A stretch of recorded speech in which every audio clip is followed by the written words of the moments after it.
Live from downtown Vancouver at the Vancouver Film School campus, it's time for EP Live. Hey, welcome to EPN. My name is Victor Lucas, and we bring you the latest in everything cool. And boy, do we have a jam-packed episode for you today. Thank you for joining us here on EP Live. And remember, you can always come and join us on location live at the VFS Cafe and see us in person, which would be awesome. We're at 390 West Hastings in Vancouver, BC. We've got a great show to get to and lots of stuff to talk about. But first, let's go to our rundown, which today is dedicated to Dorothy Fontana, also known as DC Fontana, who passed away recently. She wrote some of the best episodes, and I know that out of which ones? Of Star Trek. Oh, sorry. Yeah, I skipped right over the Star Trek part. But Blake Siefken is particularly bummed out that DC Fontana has left us. So rest in peace, and thank you so much for your contributions.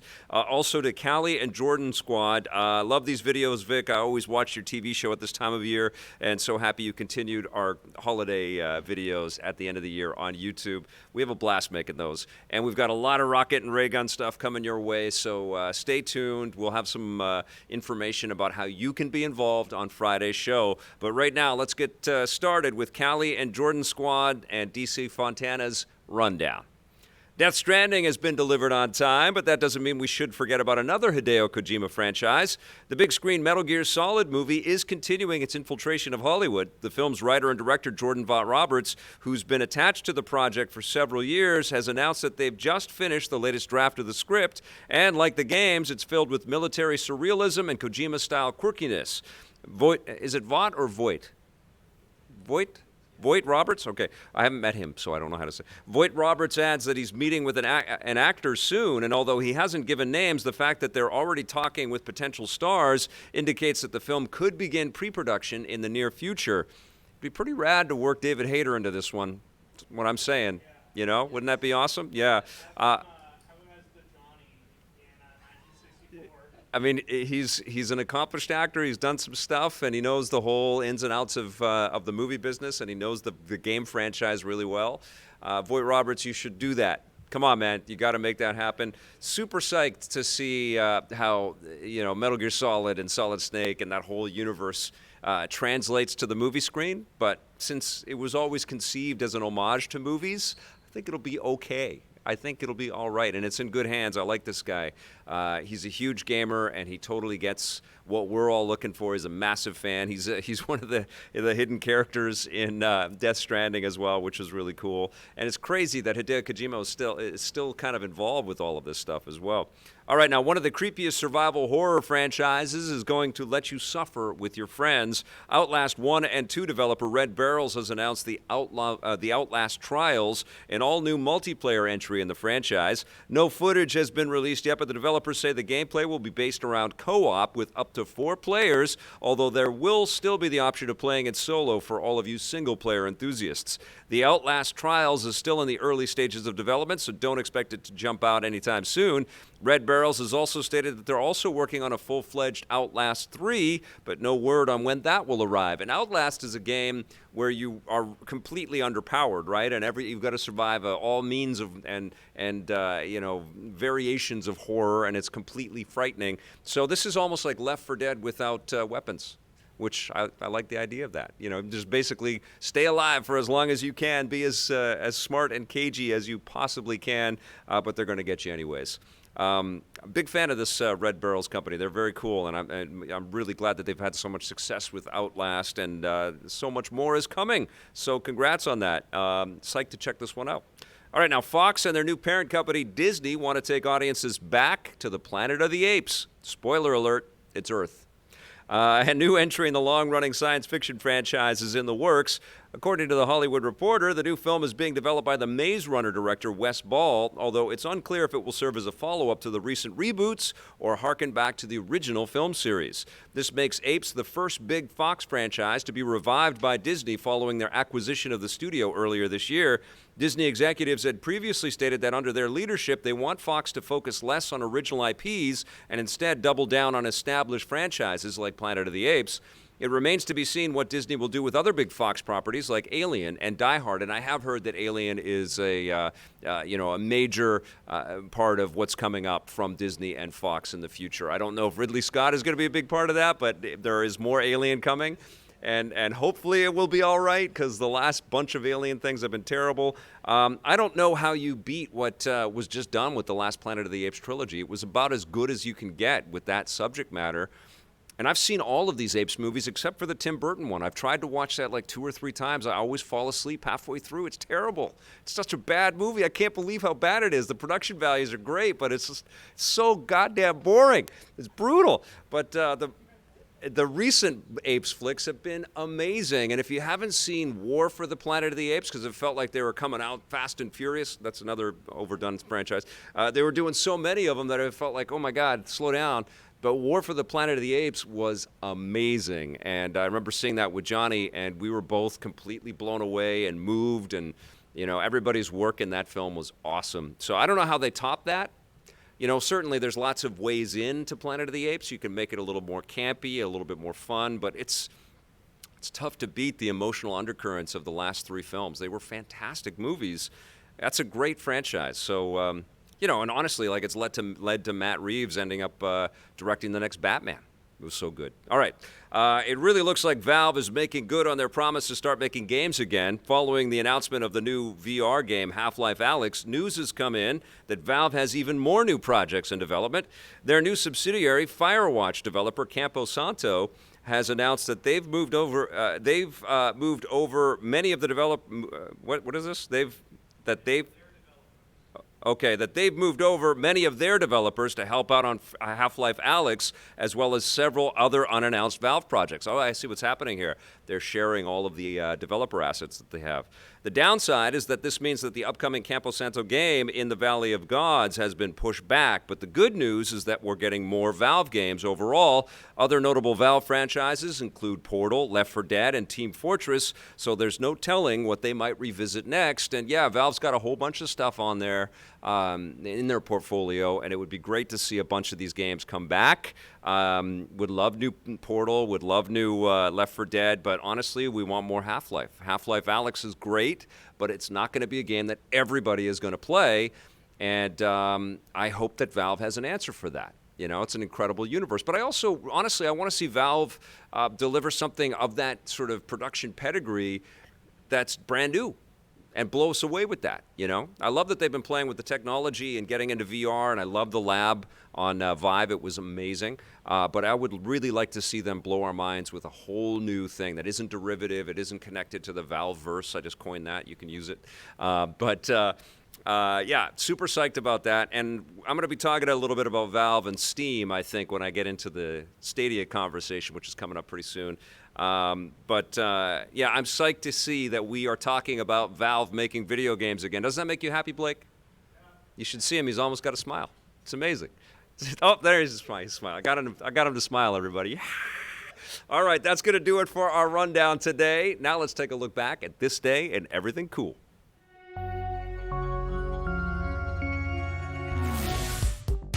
Welcome to This Day and Everything Cool for December 4th. Did I ever tell you the definition of insanity? On this day in 2012, Ubisoft took players to an island paradise filled with action and mayhem. The open-world shooter Far Cry 3 was released in North America following its release in Europe and Asia a few days earlier. The game thrust players into the role of an American college student who finds himself stranded on a tropical island controlled by a deadly militia, forcing him to fight in order to survive. Developer Ubisoft Montreal wanted to create a story that would explore the darker aspects of humanity, showing the lengths normal people can go when their life is on the line. The story is made all the more chilling thanks to the breakout performance of actor Michael Mando as the main villain Voss. Did I ever tell you the definition of insanity?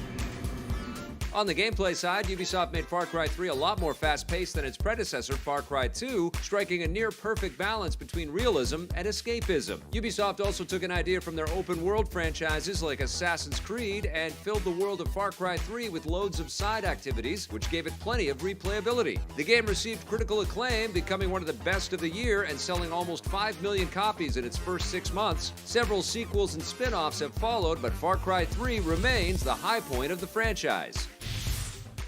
All right, you guys, 2 big trailers have dropped since last we met, and I will be talking about that, so save your comments and your questions for Let's Play and Chat. But right now it's time to take a look at a review that I was just able to complete. It is for Need for Speed Heat.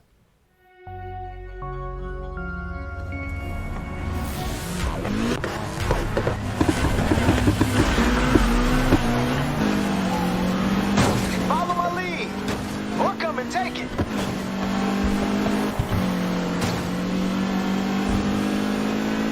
Now, this is more like it. This is a very fun racing game from Ghost Games where you don't have to feel inclined to spend real-world money to unlock all the cool cars. It's Need for Speed Heat, or the cynical among us could call it Grind for Speed Heat, because you have to do a lot of grinding. That's basically what has happened here. We've taken a few steps backwards into the way that racing games used to dole out all the goodies. You have to earn them. You got to race and race and race, and you got to race from race to race some more to unlock all the stuff that you're going to want. Hey, you with Anna right now? It's an open world game that's sort of set in a Miami-like setting, definitely a Florida-like setting, because you actually race around like a rocket pad. You see a giant rocket like with the USA flag on it. There's a shopping mall, there's an old battered raceway, there's decrepit areas, there's shiny glossy downtown areas, there's little canals that you have to jump over. The environments in Need for Speed Heat are pretty cool, but what they've done here with this open world is they've given you a daytime environment. Remember when they made that Need for Speed game, Ghost Games, and it was all at night? That was weird. Well, you've got a daytime environment and you've got a nighttime environment, and there's some weather effects. There is some lighting changes and stuff, but it doesn't really have like a day-night cycle. The weather effects will come in and stuff, but you have to opt in on whether you want to be racing around in daylight or at nighttime. And nighttime looks better. It's shinier, it's glossier, especially with the rain effects and all that, the slick roads and all that. It's beautiful. At nighttime, you're earning respect points, which opens up tiers of vehicles and goodies that you have access to. That's with the respect currency. And in the daytime, you're earning the dollars, the actual money that you have to spend to acquire the better vehicles and all that stuff. And this is a game that definitely tips its hat to the Need for Speed Underground era, as well as the Need for Speed Hot Pursuit era, because the heat, as the name implies, is about the cops chasing you, which is actually really fun. And of course, as you get better at the game, the cops get a lot more aggressive. And there's little story bits and stuff in there where the cops are like really, they don't mind if they kill some of these race car drivers because they're a menace to society. Get up. Go tell your friends. And truthfully, although I don't condone the cops going overboard, racing around on the city streets would piss off cops. You know, and of course that's the disclaimer before you start a game like this. It makes for fun video games, and it's made for, a fun multi-billion-dollar racing movie franchise in the Fast and the Furious, which, the storylines in Need for Speed games ever since Fast and the Furious really erupted have always kind of paralleled in some ways. There's always this crew kind of thing, and everybody's too cool for school, and you can augment your racer. You can choose your racer and give them all kinds of different outfits and stuff and earn and spend money on all of that stuff if you want to. And there's little cutscenes, and there's lots of chatter on radios and stuff. But thankfully, it's not as in your face as Payback was, or as this series has been over the years. Sounds good. Need for Speed Heat is kind of interesting because it fits sort of in the middle between a Burnout experience and Forza Horizon experience, which I think has sort of overtaken, no pun intended, the Need for Speed arcade racer buffet. Horizon series is just overloaded with content, and it's a true, party and a celebration of all things fun with racing and the zaniness that an arcade experience can deliver. And Need for Speed has to kind of, stay on the line of being a rags to riches tale, and you start off with kind of little scrappy racers, and then you work your way up to the supercars. And it takes a long time to get to that because there are no shortcuts in this game. There are shortcuts in this game, but there's no shortcuts in earning the game. So that need component is a really vital element in the Need for Speed brand. You really need to get to that kind of real speed in the game, which is okay. It's just weird because we've had all of these different, coming off of a game like Forza where it just feels like it's a literal slot machine in that game. You are literally getting access to all kinds of goodies and, bonuses and benefits all the time, and cars are just like dropping out of the sky in Forza Horizon. In this one, the game does dole out lots and lots of rewards if you stick with it. Now, the challenge is, of course, is that the racing genre has gotten increasingly more competitive. It's very easy to point at the history of racing games and say, I like that experience better, and I like that experience better. And I don't think that this game comes anywhere close to the quality or the satisfaction of playing something like Forza Horizon 4 or 3. I'm certainly always remembering the beauty and the simplicity and the addictiveness of Burnout when I play Need for Speed these days. So I feel like Need for Speed in general is in a kind of a weird place. It's almost like it needs to legitimately redefine itself. You can also look at the Grand Theft Auto games, which have been sort of running in parallel with Need for Speed, with these open world racing experiences tied with this massive story.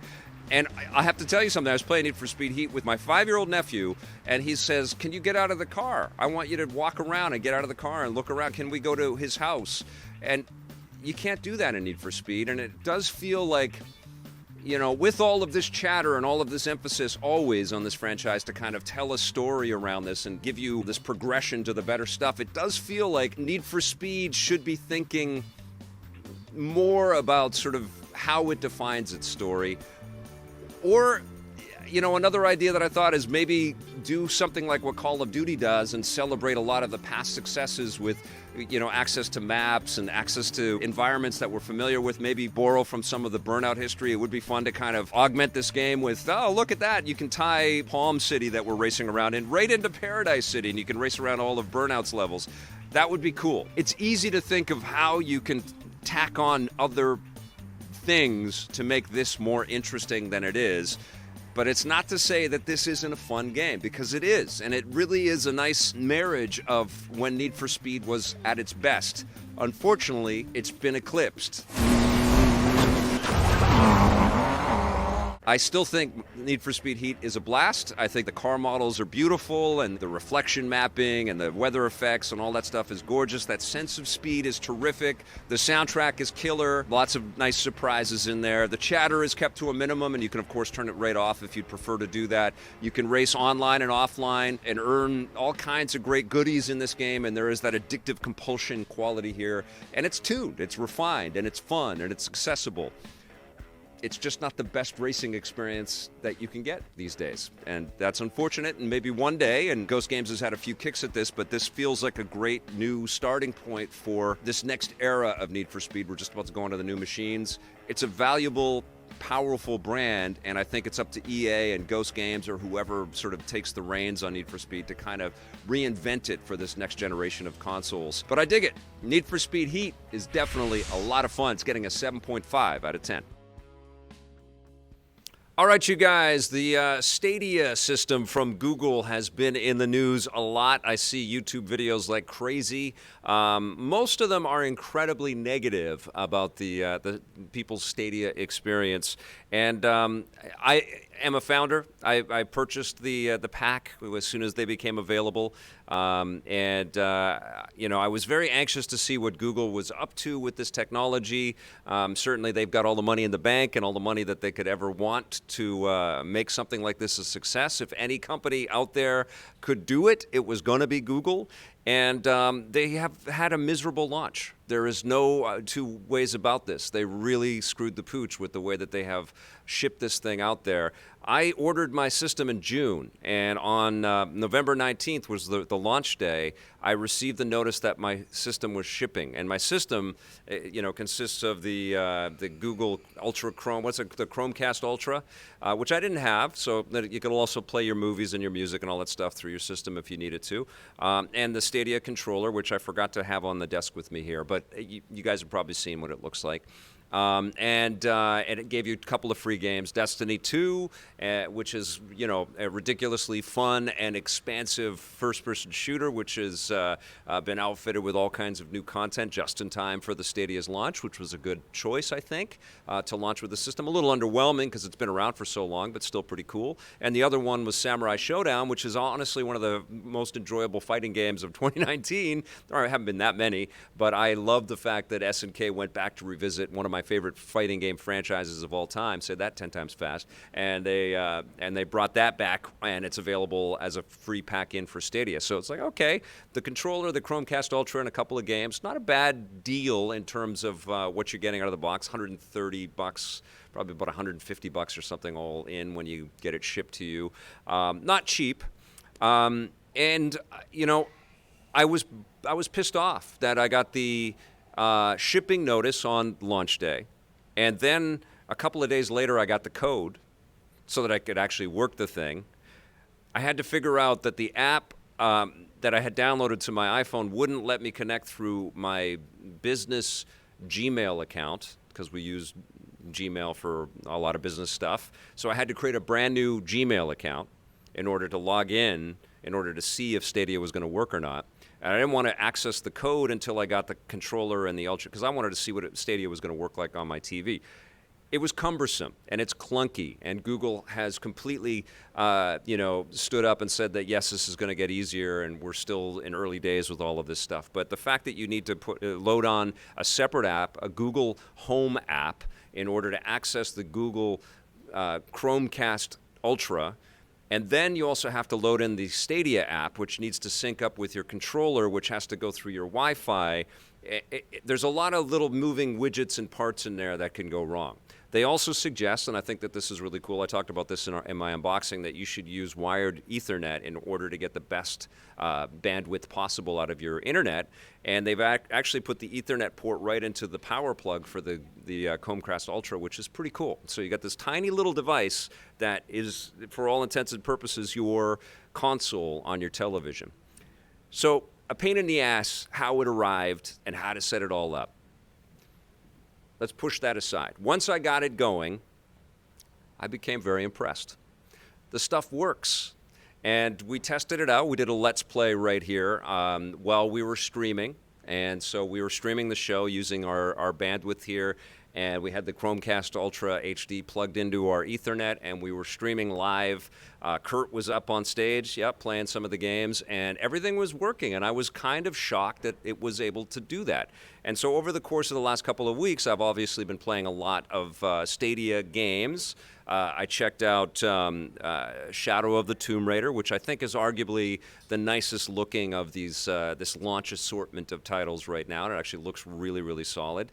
Red Dead Redemption 2, which I think was a nice feather in the cap of Stadia to have it on this system. It's system service at the same time as it's hitting the PC. I think that's a big win for Stadia, because a lot of people that are in that PC realm have never touched this game. And here's another option for them. And I checked out NBA 2K20, which runs pretty damn sweet as well. Of course, Destiny 2 and Samurai Showdown we played quite a bit of.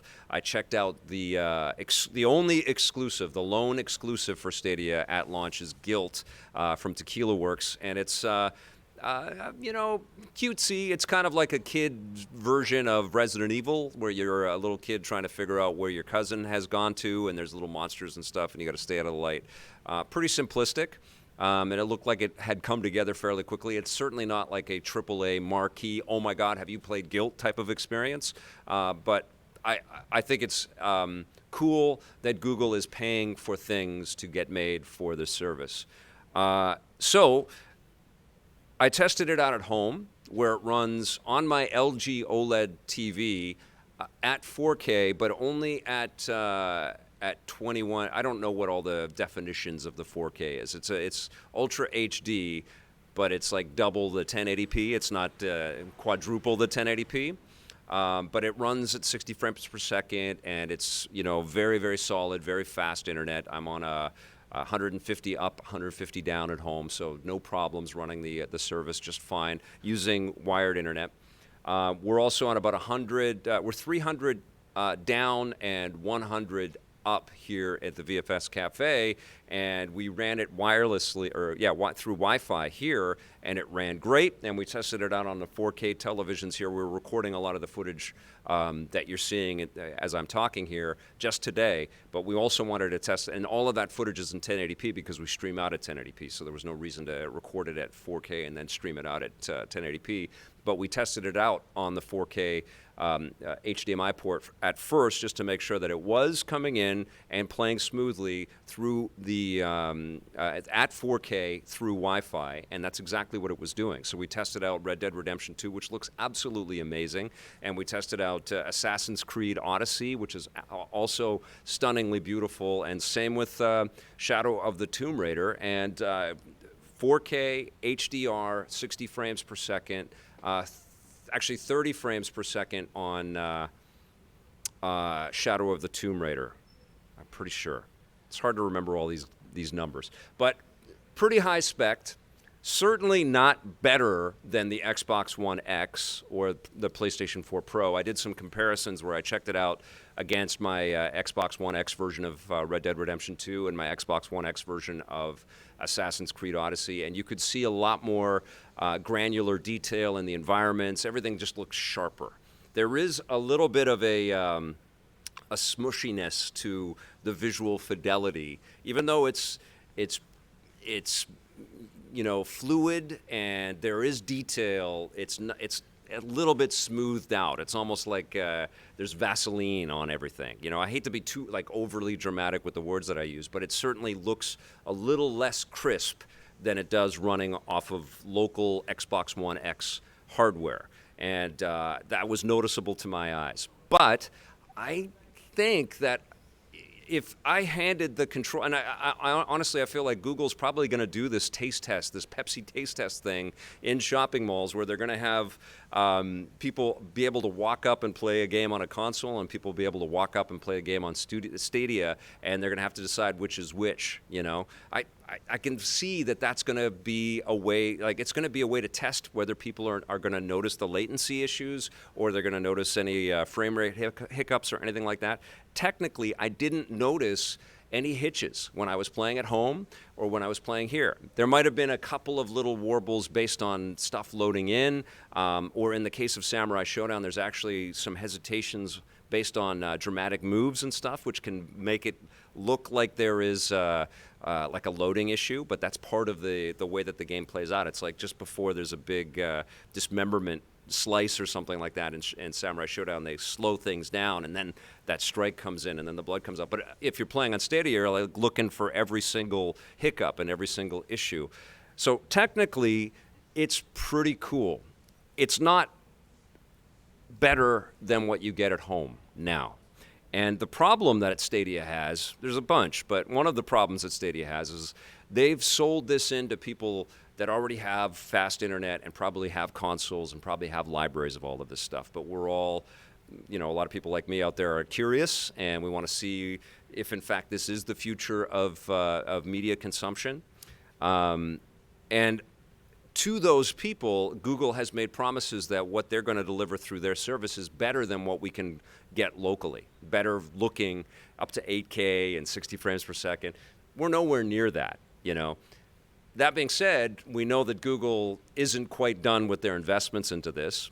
We haven't heard much from Google since this has launched, and I think that there has been a noticeable step backwards. They just let it ship out, let this noise sort of filter through the internet, and a lot of the anger rise up, and people just say, no, I'm never going to do this. I'm only ever going to have physical copies of things.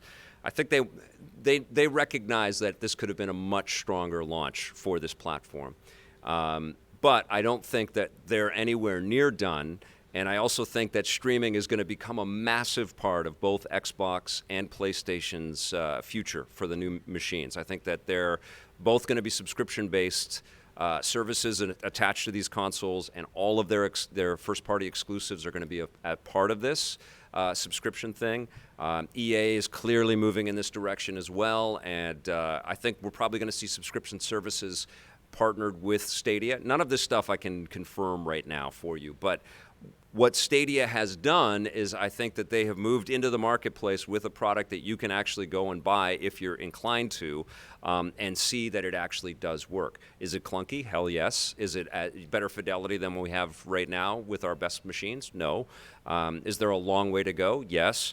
I think it's unbelievably weird that Google didn't partner with some kind of digital storefront, maybe through an acquisition. Obviously, to buy Steam or to partner with Steam would be a massive deal, but there are other digital storefronts out there that they could have partnered with. I think that is the best case solution for any game player. It's like, look, if you don't have the fast enough bandwidth, you can choose to download it. And it seems weird to me that Google hasn't done that. And it seems weird to me that they haven't intimated that that's part of their plans. Also, it seems weird that there isn't a better value for the founders out there. It feels like this next month's worth of, like this month's free games are Tomb Raider and Farming Simulator 2019. No shade at you, Farming Simulator. I know some people love that kind of stuff. But those aren't sexy games. It's Tomb Raider, the definitive edition, which came out, 5-6 years ago? Kind of a sexy game 5 or 6 years ago. They need to fix that messaging and make it all much more interesting and much more palatable. It's still very early days. I don't regret being a founder. I got the gamer tag that I wanted, and obviously I've been able to test out a bunch of software and see that it works. I also recognize that there is this real hesitation to purchase these games because we don't know if Google is going to close up shop in a couple of years because it's not working the way that they want it to. I don't know. I don't know if that's going to be the case, but I do know that video games aren't going anywhere, and I think any technology company that isn't associated somewhat with video games as part of an entertainment diet is missing out on a huge chunk of attention and eyeballs, and that's why Google's in this space. Make no mistake, they recognize how much money video games bring into companies. They make a fortune on mobile games. And I also believe that they're going to be constantly adjusting their partnerships and the way that they serve this material for a long time to come. And also, I think what they've launched with is a service that is supposed to placate existing partnerships that companies already have to sell their software. That's why games are priced too high, and that's why more games aren't included with that Founders Pack. That would have, I think that if Google had said every founder gets every game on the store, everybody would have completely gone, why didn't I jump into this? And the launch, that would have been like, oh my God.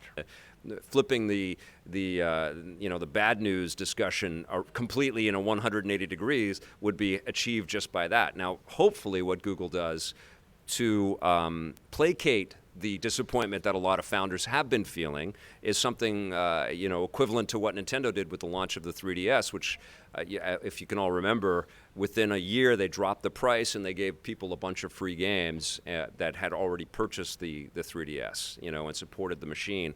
Hopefully Google does something similar to that. But I also feel like once Google has enough people sort of in this marketplace, they're going to change up the way that they serve all of this content, and the pricing is going to be adjusted, and it could be very damn cool. A lot of couldas, and there's a lot of shouldas in this whole conversation as well.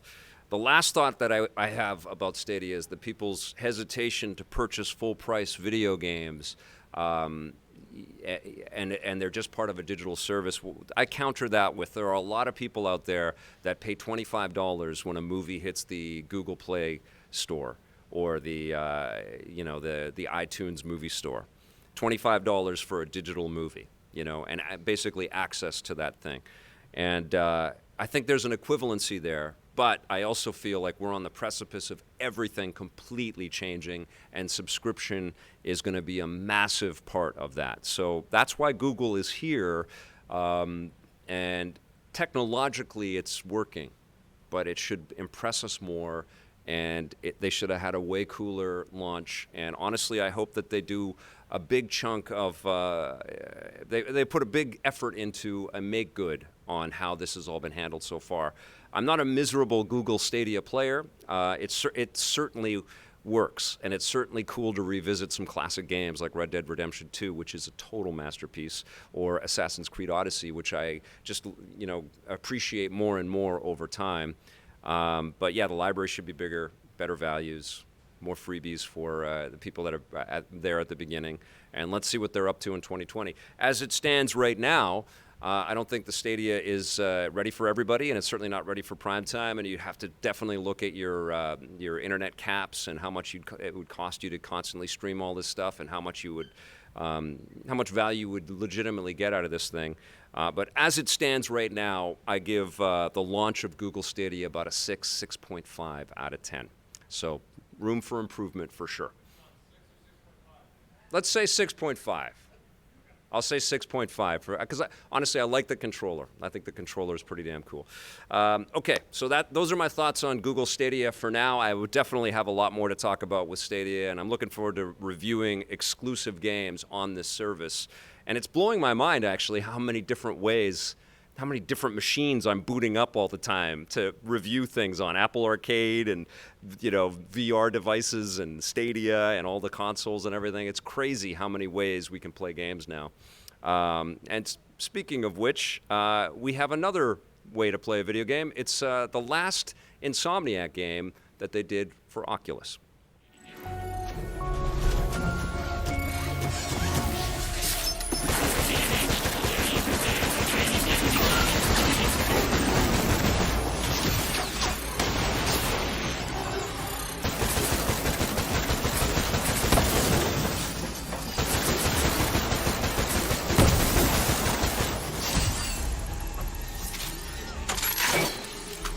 It's the end of an era with Insomniac and Oculus partnering on video games. They've done a few for this platform, but this is the last one. It's called Stormland, and I've been playing it on the Oculus Rift S, which is the new sensorless Rift system, which means it's incredibly easy to set up and put on, and you are in a VR world. And playing Stormland, which is an incredibly encompassing and transportive experience, it all blended together to be one of the best VR experiences I've ever had.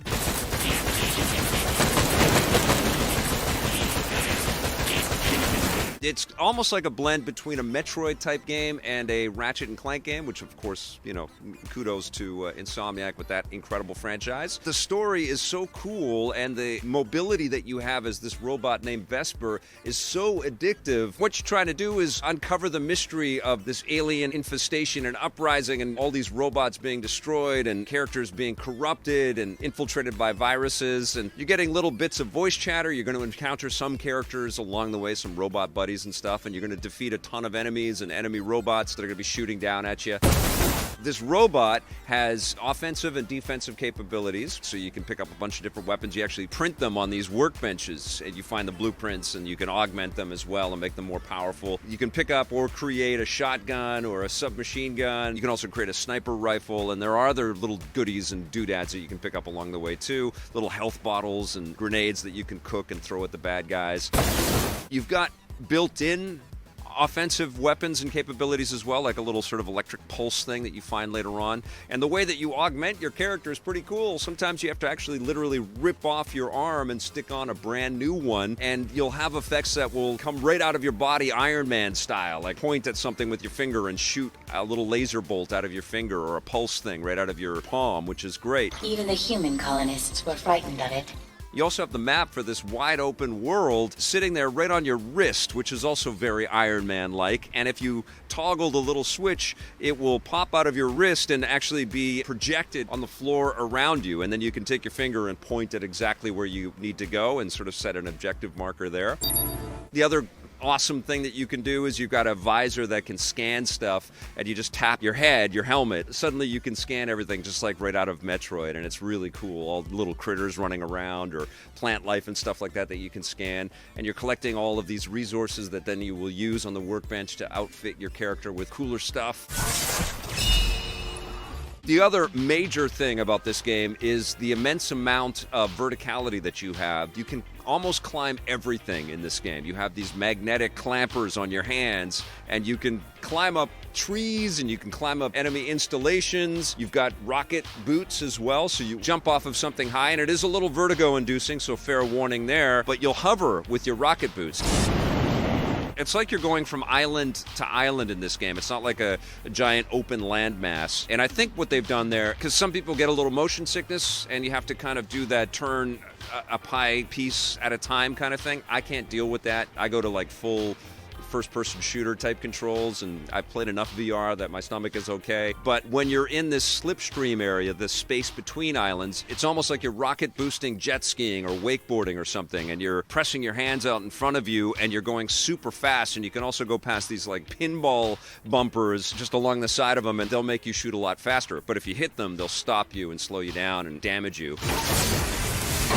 So you feel very free in this experience, and it feels incredibly empowering. There's better combat scenarios in other games, but the weaponry is cool, and your mobility is super cool, and the tactility of using the Oculus touch controllers and pointing at things and all, it's just, you feel completely transported and lifted into this world in a very, very special way. I love this game. I thought it was a total blast, and honestly, this and Asgard's Wrath are two of my favorite video game experiences of 2019.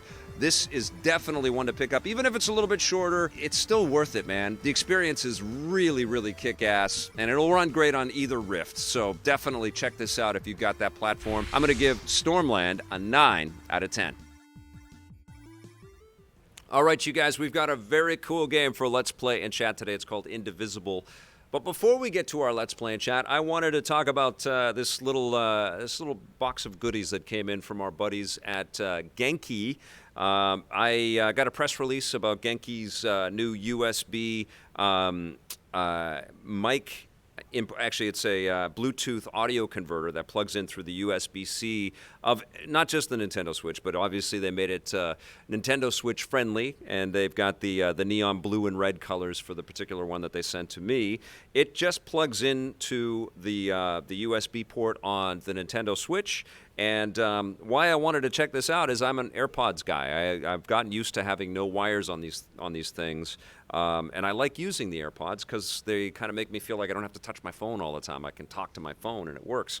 But I've been traveling obviously quite a bit with the Nintendo Switch, and I've had to pack around an extra pair of wired earbuds with me. When I didn't have the AirPods in, I'd have to stick in the wired one. So I wanted to see what it was like to just travel around with the standard AirPods. And I was really surprised and quite pleased by how quickly and easily it was to pair the AirPods, which are notoriously super Apple-centric, but they work just fine on this. It's very easy. There's a little pairing button on the back of the AirPods case, and you just press the pairing button on this. You have to disconnect this from any other Apple device that you might have your AirPods connected to.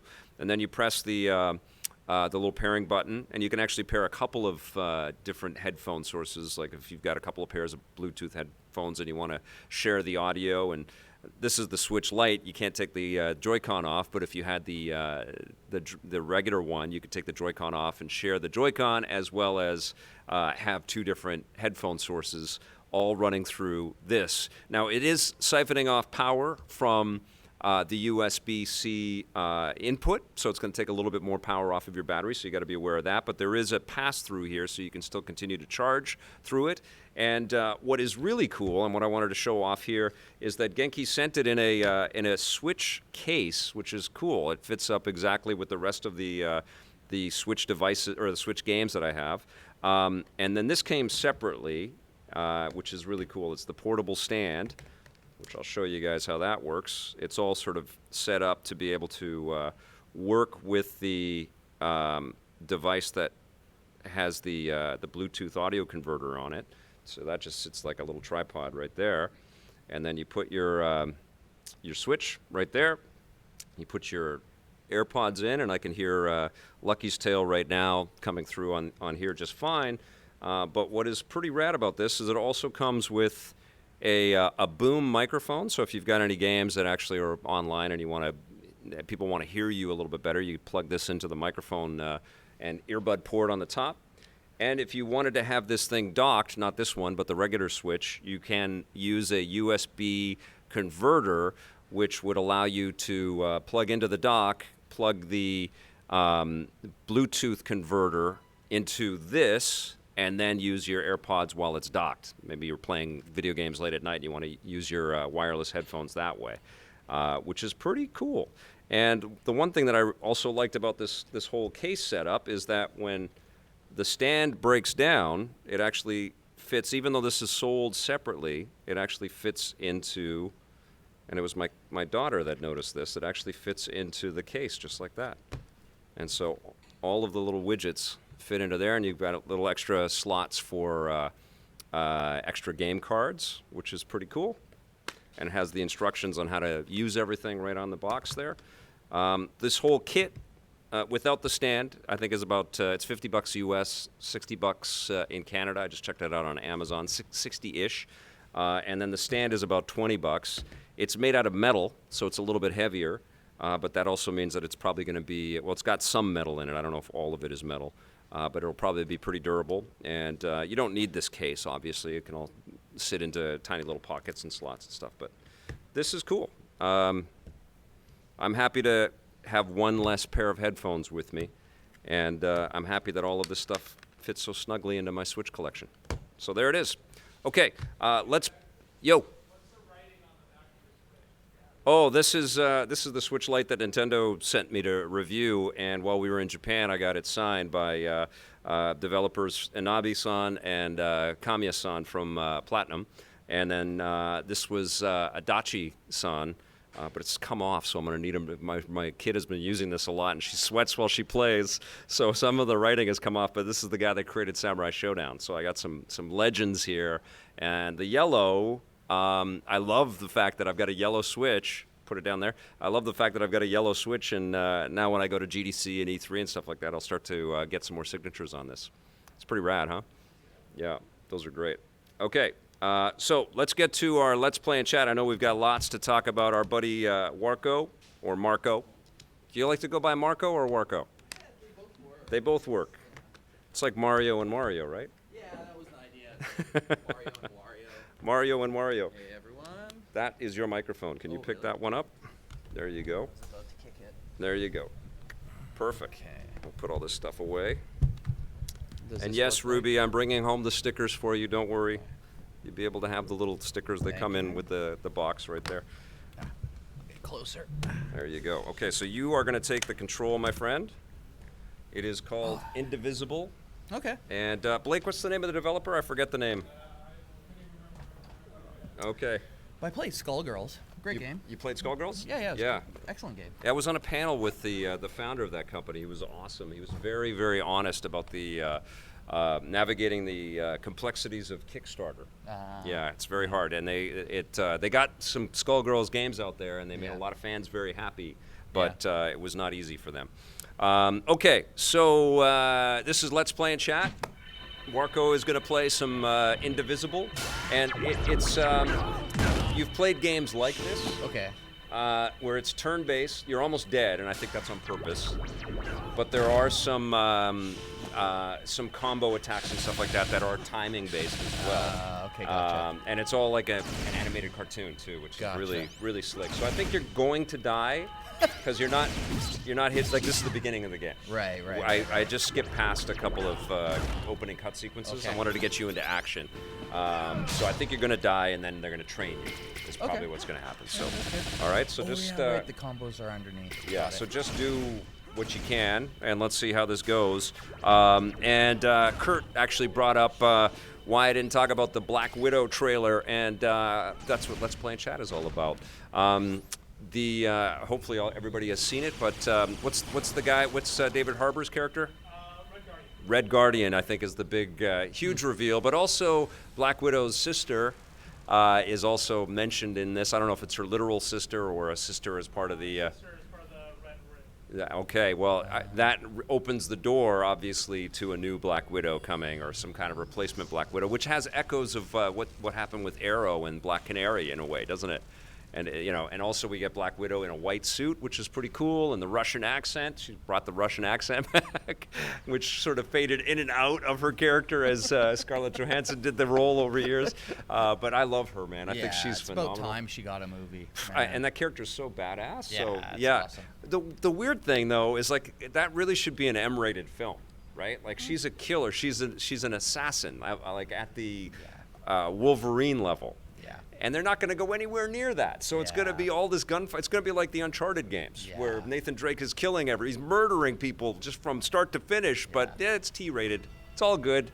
Headshots, no worries. It's okay. Imagine if they went like Punisher level of violence. I for know. her. That would have been I know. Well, Marvel won't do that, and Disney won't do that. But still, it's going to be an action fest. And honestly, like the augmentations and the superhero abilities and all that stuff should be a lot of fun. Really looking forward to that. And I guess honestly, the other equivalency is the new James Bond, No Time to Die trailer launched today. And this is Cary Fukunaga, I think, is the director. Am I saying that right? You guys will correct me. He worked on True Detective. And he sort of, I don't know if he cut his teeth, but he made his name, I think, on True Detective, the style and the look of all that. So there's an aesthetic with this movie already, which is like, whoa, man, this is serious stuff. And I think everybody can kind of agree that Spectre was disappointing. And I think it's good that Craig is coming back to fix that. And there's characters that we saw in Spectre that are going to reappear here, which is cool. I think everybody should, like, they got an amazing cast in Spectre, but it was a very disappointing film. So hopefully he goes out with a bang, which is probably going to be the title of the following James Bond movie. And he says that will be that, but if this one, which looks really cool, and also another one of these movie franchises where he's in ridiculously violent headshots galore, but it's PG, so anybody could go and see that. But hopefully, if it's great, well, actually, I'm okay if a new Bond comes in. If Craig doesn't want to do it, I'd rather somebody that comes in that wants to do it does it, you know. But it looks like they're pulling out all the stops with this one. So 2 really huge trailers for 2 really big spring movies. Super psyched about that. Now, feed me all of your hatred for Stadia. I want to hear it, all of it. Just let loose. I know you got some comments. I've been seeing the John Boko show. He's had some stuff. He's got a comment right here. The trailer is meh. I don't know what trailer he's talking about. Maybe Black Widow. Question from JBJ, Blaze, and TFA. What do you think of Kevin Conroy finally portraying the Batsuit on Batwoman? I'm not tried out Batwoman myself, but I'm happy to skip KC's episode. I'm happy to skip KC's episode? To see KC's episode next week. I think it's phenomenal. And I actually reached out to Kevin. I can call him Kevin. I've worked with him a little bit. Buddies? Well, I did a panel with him, and I did the behind the scenes of Arkham with him, and I met him years ago when he was working. I met him a few times. Actually, I mean, it's kind of... You know, you guys might know that I like Batman a little bit, but when I met him for the first time, I was like, a complete. Actually, every time I met him, I'm like that.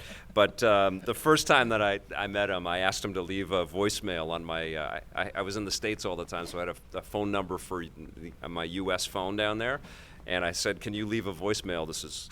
You've reached the Batcave, but Victor can't come to the phone right now. So I had that on my phone for years, and it was pretty rad. But then I got rid of that number. But I've interacted with him over the years, and he was in Vancouver to shoot this thing, and I found out about it on the day that he was headed to Vancouver. I'm like, holy shit! So I tweeted him, I direct messaged him and said, how long are you in Vancouver? Can you come and be on EP Live? But he was he'd already shot, and then he was leaving the next morning. So he would have done it if I had known. I mean, I'm not in close contact with him, but I should be interacting with Warner Brothers a lot more than I am. Like, one of the challenges is we are a tiny team focused on a lot of stuff, and boy, does the new things come in for me to review a lot that I have to kind of stay on top of. But so much cool stuff is made from Warner Brothers here, and we do work with them on specific things every once in a while. But yeah, that was a crying shame that he came to my city and he didn't come to the show. That would have been amazing. Maybe that happens again, though, if this turns out well and everybody loves him, and you all watch, and then you all tweet at him to come back to Vancouver to be on EP Live. I think it might happen. He might come here for a fan expo or something like that, too, which would be great. Okay. Miss Ojat says, I don't really have hatred for Stadia, but like Vic said, the cost of having to pay for both the game outright and entirely, along with also paying monthly for the service, is not acceptable for most. That is the current equation, but in the new year, you're not going to have to pay for anything for Stadia, just for the game. If you want to stay on Pro, you got to pay. I think that Pro thing becomes a thing for like 6 months. Listen, child, I am your father. Yep. It's not I don't for know you to because there's lecture no me. value I'm in the it right now. teacher Like here. there's just no way I'm If you're paying my dad, $15 a then month act for it. I like think it. the pro thing Your becomes anger is getting the better your of you, access to Ashna. more content. I'm That's Yeah. what they're going to do. And I think. I don't know. I'm speculating. But more Farm Simulator. I don't think that Google's long play is to charge for 4K. I think they, the 4K will be the standard equivalency that everybody is going to have. Like, Yeah, how many movies do you own on a digital storefront right now that are suddenly they're in 4K? I think that's one of the cool. Like, I just bought Casino Royale again because I have it on Blu-ray and stuff, but I wanted to have it. Because of course the trailer got me going, but I'm fired up for more Bond, and that's my favorite Bond movie, and I don't have it in my digital collection, but I bought it and it's in 4K, and it's like, okay, that's cool. I don't have to go and buy the 4K Blu-ray, but now I've got a thing that I can download to my Apple TV or my iPad or whatever that's in 4K. That's going to be the deal with Stadia and all the streaming services soon, and all of the ISP issues, all of that stuff. We're going through the transition, and Google's just in too early, but that's how businesses get ahead. I mean, Netflix was too early with their idea too. But you made a good point about, like, why didn't they buy a storefront? Like, I was just thinking, like, Humble Bundle would have been a great partnership. They could have bought a storefront, yeah. Yeah. I mean, honestly, like, the fact that they didn't buy Steam, yeah. like, Google's got the money to buy Steam and make that the real, like, this is the store to buy, and every Steam game you own will also stream. Yeah. That could be the long play. Who knows? Hey Vic, is there a female-led film or Oh, that was gone. Was it terrible? Okay. Been playing Halo for the first time via Master Chief Collection, and they just released Reach for the collection the same day as the PC version, Nintendo Boy 17. Awesome. I got to jump back into that. Yeah, That'll be great. Awesome. We need 4K transfers of RoboCop 3, Jason Chaney says. That's very specific. John Boko Show, I won't in the next 2 to 3 years because it isn't making the most money. I'm not sure. Oh, it won't.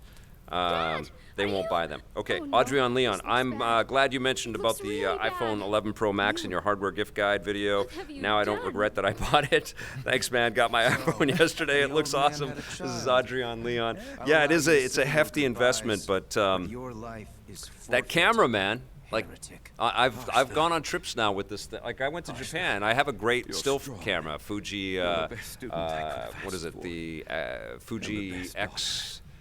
I haven't X100F, which is awesome. It's a fantastic camera. I get some great shots with it. But I went to Japan without it because I knew that the iPhone was going to be great, and I got some really sweet photos with it. It's weird, man. The world is completely changing with all that stuff. Question from JBJ: Have you caught the new episode of Harley Quinn? No, I've heard that there are F-bombs all over the place and that it's a crazy show, but I want to watch it for sure. Question: Can cats have a little salami? From Blake Siefkin. Blake is either high or drunk right now. Gather friends around you. It's in his coffee. It's a meme. Question from Jeff Meacham: Vic, do you know when The Legend of Zelda: Breath of the Wild 2 comes out? If I knew that, I would probably be. I'd be in Kyoto right now if I knew that. I think, right? I would be the. I don't think anybody at Nintendo outside of Miyamoto and a few other people know that right now. The answer's coming on Friday. Oh yeah, you tune in on Friday's show. I'll have all the answers about the release date for Breath of the Wild 2. Please spread that all over the internet to 1 million or 2 million people. I'll have the release dates for Breath of the Wild 2. There's me. I train every day. Taz, question: when will you jump into Discord with info for the R&R Awards? That starts for reals tomorrow, and so by Friday I'll have some stuff. I'd like people that want to contribute to the Rocket and Ray Gun Awards to shoot their videos and get them to us by the end of next week, so that Blake can incorporate all of that stuff and we can post that into. December 16th to the end of the week is when all of our Rocket and Ray Gun Awards stuff is going to go. And to confirm, we are going to do the best game of the last decade because it is the end of this decade. Let's see. Let's get some more Stadia thoughts in here.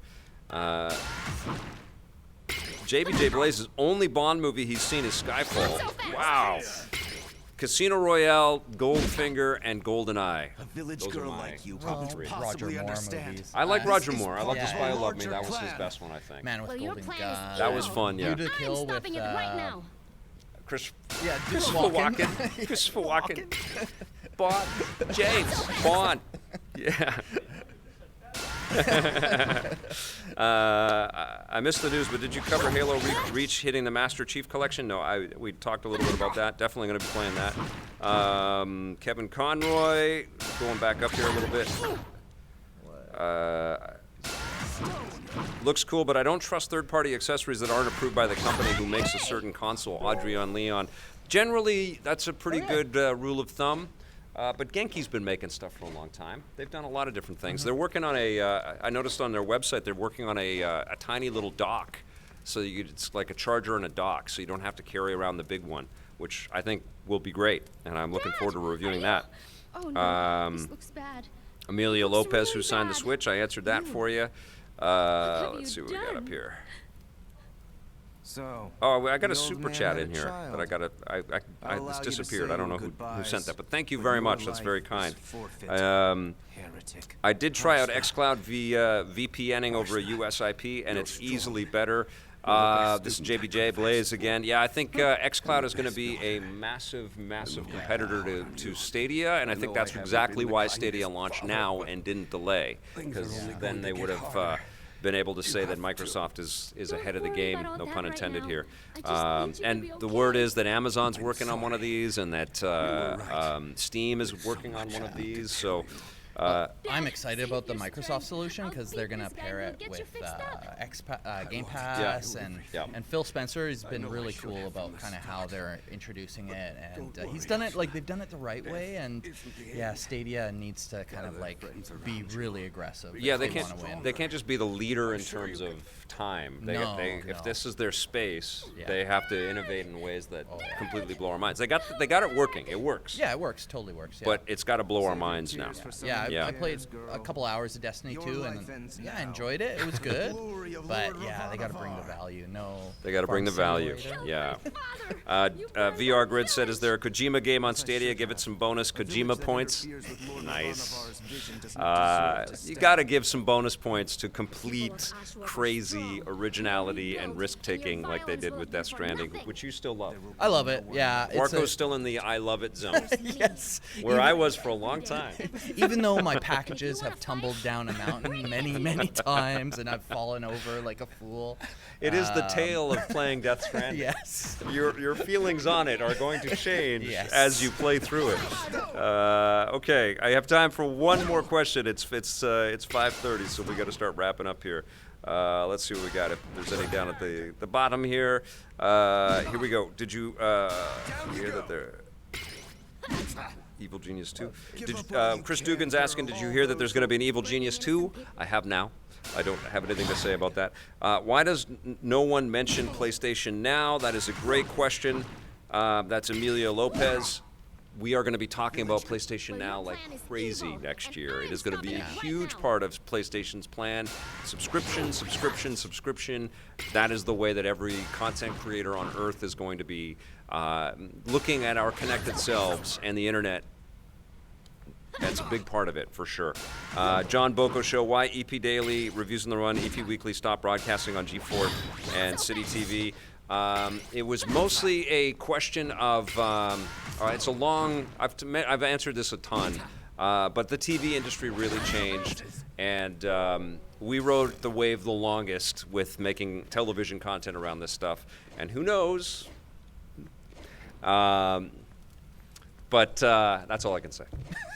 Things changed, and people got cold feet about stuff, which I understand. Okay, last question. Actually, I don't have an answer for that. But it's, did I see the PlayStation Awards? And if you did, what did you think? I didn't. But here's what I do think. They gave awards to some of their best did stuff. they really? So did I Apple. didn't One quick thing. Congrats to Nintendo, who just said, well, a couple. Congrats to Nintendo, who just said that the last quarter or last little bit has been the most successful for Switch hardware since its launch, which is pretty cool. Yeah, it's amazing. Like it keeps selling and selling and selling, I guess because they have a couple versions of it. But also, and I mentioned it a bit yesterday, but huge congrats to PlayStation and their 25th anniversary. It's been really awesome to read people's stories on Twitter. Neil Druckmann from Naughty Dog was super effusive about the fact that PlayStation gave him a career, and PlayStation has delivered so many amazing memories over the years. So congrats to 25 years of PlayStation. That is going to do it for our rundown, or for our whole episode of EP Live today. We are back on Friday with a brand new show, and we are going to start getting into the road to the rocket and ray guns. So stay tuned for all that. Thank you so much for watching. Thank you for playing. Thanks. We just really got into cut sequences here. Yeah, it's just cut scenes, and I don't get the combat. But I'll have some thoughts on this soon. Thanks for watching, everybody. We'll see you soon, and play forever.